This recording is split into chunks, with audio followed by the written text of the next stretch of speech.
최강 시사 김수민의 눈. 네, 김수민의 눈, 김수민 평론가 나와 계십니다.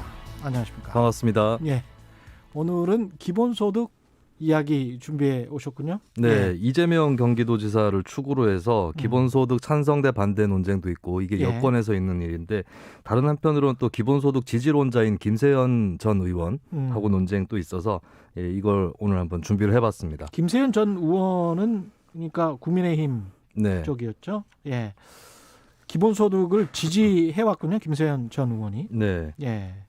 기본소득이 근데 정확한 개념을 이야기를 하고 해야 되는데 네. 기본소득은 뭡니까? 원론적으로는 모두에게 조건 없이 지급하는 현금. 그게 원론적인 거죠. 그렇습니다. 예, 모든 국민에게 네, 조건 없이, 네, 그러니까 가구도 아니고 사람에게. 그렇습니다.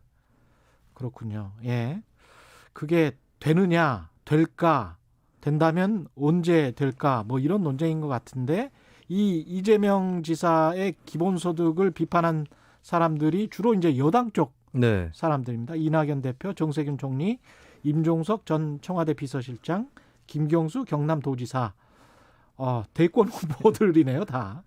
네. 근데 김경수 경남도지사는 대선 불출마 선언을 했었고 예. 임종석 전 실장 같은 경우도 일단 총선 전에 예. 그 정계 은퇴 선언 비슷하게 했지 않습니까? 그래서 각각을 다 대선 전략이다라고 볼 수는 없을 것 같은데요.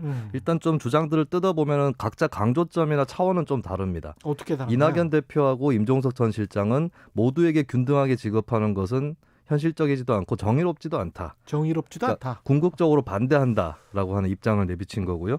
정세균 총리하고 김경수 지사는 지금 재난지원금 말할 때지 기본소득 얘기할 타이밍이 아니다. 그리고 내년 대선에 이게 시급한 과제로 떠오르지 않을 거다. 그러니까 전략적 차원에서 이견을 또 제시를 하고 있는 것이죠. 예. 근데 이것을 다 아울러서 보자면 한마디로 결과적으로 놓고 보면 민주당은 기본소득을 찬성하거나 최우선 과제로 놓는 정당이 아니다.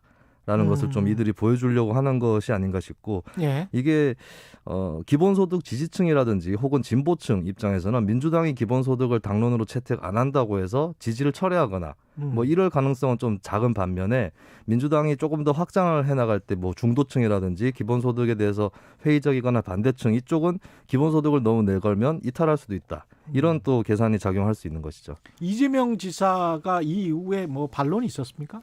이 뒤에 반론을 했는데 같은 당하고의 논쟁이기 때문에 예. 최대한 경청하려는 자세를 취하고 있고 그리고 예. 본인이 획일적으로 뭐 기본소득만 지급하면 다다 이런 식으로 얘기한 적이 없다라고 그렇게 또 해명을 하고 있습니다.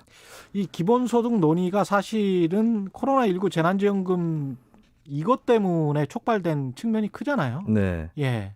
그래서 어떻게 보면은 코로나19가 만들어낸 시대 조류 그런 느낌도 들고요. 트럼프 네. 대통령이 또 전 국민에게 지급을 해버렸기 때문에 네네. 지난 3월이었나요? 그렇습니다. 예. 그래서 전 세계적인 어떤 논의가 되고 있는 것도 같습니다. 네, 작년에 전국민 재난지원금 지급을 할 때 기본소득 논의도 부상을 하게 됐는데 예. 근데 공교롭게 대유행이 2차, 3차 이렇게 오면서 일단은 좀 어려운 곳에다가 몰아주자 이런 여론이 조금 부상을 했고 실제로 선별 지급이 이루어졌죠.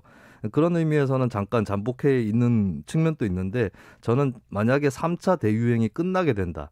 그렇게 되면은 내수 진작을 위해서 전 국민에게 지급하자라는 주장이 다시 고개를 들 텐데 그때가 이 지사 입장에서도 기본소득 논의를 더 본격적으로 펼 수 있는 기회가 되지 않을까라고는 그런 예측을 해봅니다. 문재인 대통령이 언급한 뭐 국민 위로금 네. 그게 이제 기본소득 논쟁을 다시 촉발시킬 수도 있겠습니다. 국민 위로금의 규모가 어느 정도 되고 작년에 있었던 전 국민 재난지원금 이상이 될 수 있다면 이재명 지사가 찬성할 수 있는 규모라면은 그걸 통해서 다시 경제 효과를 살펴보자라고 하면서 기본소득으로 정기적인 기본소득을 갈지 말지 이 논의가 촉발될 수 있겠죠.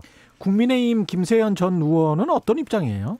김세연 의원은 이 이재명 지사가 단기 목표로 연 50만 원의 기본소득을 얘기했거든요. 연 50만 원. 네, 이거를 이제 김 전 의원 입장에서는 예. 한 달에 4만 원 정도 주는 건데 그러네요. 화장품 샘플 같은 거다. 어. 그러니까 김세현 전 의원 입장은 30만 원, 월 30만 원을 잘 준비해 가지고 시행을 해야 된다. 월 30만 원? 네, 그렇습니다. 아. 그래서 액수가 너무 적기 때문에 예. 그런 목표를 세우는 것은 이제 사실 기본소득이 국가 행정의 설계도를 새로 그리는 초대형 작업이다라고 하는 것이고, 그래서 출발점과 종착점을 제대로 잡아야 한다라는 입장인데 출발점으로서 너무 낮다.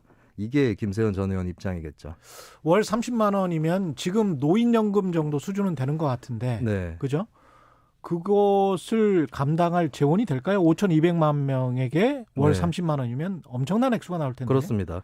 김세현 전 의원은 일종의 포스트 박정희 구상을 하는 것 같습니다. 예. 그러니까 박정희 시대 이후에 발전 국가론이라고 해서 국가가 경제 여러 분야에 개입을 하는 그런 시스템이 청산돼야 된다라고 하는 게 김세현 전 의원 입장이에요. 그래서 국가, 그러니까 정부를 이야기하는 거죠. 그렇습니다. 예. 작은 정부론이고 공무원 수를 줄이자라고 공무원 하는 것이 수를 줄이자. 핵심이라고 할 수 있을 것 같아요. 음. 그래서 이런 작은 정부론이 보수 진영에서 담론으로 채택한 지는 꽤 됐기 때문에 예. 나름대로 힘을 얻을 수는 있겠는데, 근데 한 가지 의문은 현재 보수 정당이 과거처럼 힘이 그렇게 강하지 않거든요. 예. 그런 상황에서 이 공공부문을 축소한다고 했을 때 공무원이라든지 이쪽하고 싸움을 해야 되는데 그거를 불사할 수 있느냐, 그 부분에 대해서는 좀 정치적인 그러네. 의문이 남아 있죠. 그러니까 작은 정부를 만들고, 그러니까 어지간한 복지제도는 다 폐지하고 기본소득을 주자, 뭐 이런 건가요? 근데 김세현 전 의원의 경우는 기존의 사회 서비스, 복지 서비스를 폐지하자는 건 아니다라고 그 부분에서는 선을 긋고 있고,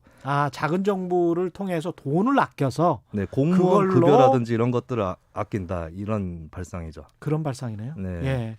대선에서 기본소득 논의가 재보궐선거 당장 포함해서 네. 어떻게 논의가 좀 될 것 같습니까? 재보궐선거는 일단 후보들이 빈곤층이라든지 이렇게 선별적으로 지급하는 걸 기본소득이라고 불러서 좀 혼선이 오고 있는데, 네. 현재 지방재정 규모라든지 이런 것들에 비춰서는 좀 적극적으로 내놓기 어려운 사정입니다. 그런데 대선으로 가면 중앙정부의 재정이 또 도마에 오르는 것이고, 이재명 지사가 출마하느냐 아니냐, 여기도 관건이 될 것 같고요. 그러네요. 네. 예. 그리고 국민의힘 측에서도 기본소득 논의에 열려있는 주자가 나온다라고 했을 때 양당 간에 한 명이라도 나오게 되면 기본소득은 주요 쟁점으로 부상하는 첫 번째 선거가 다음 대선이 될 수 있습니다. 오늘 말씀 잘 들었습니다. 김수민의 눈, 김수민 평론가였습니다. 고맙습니다.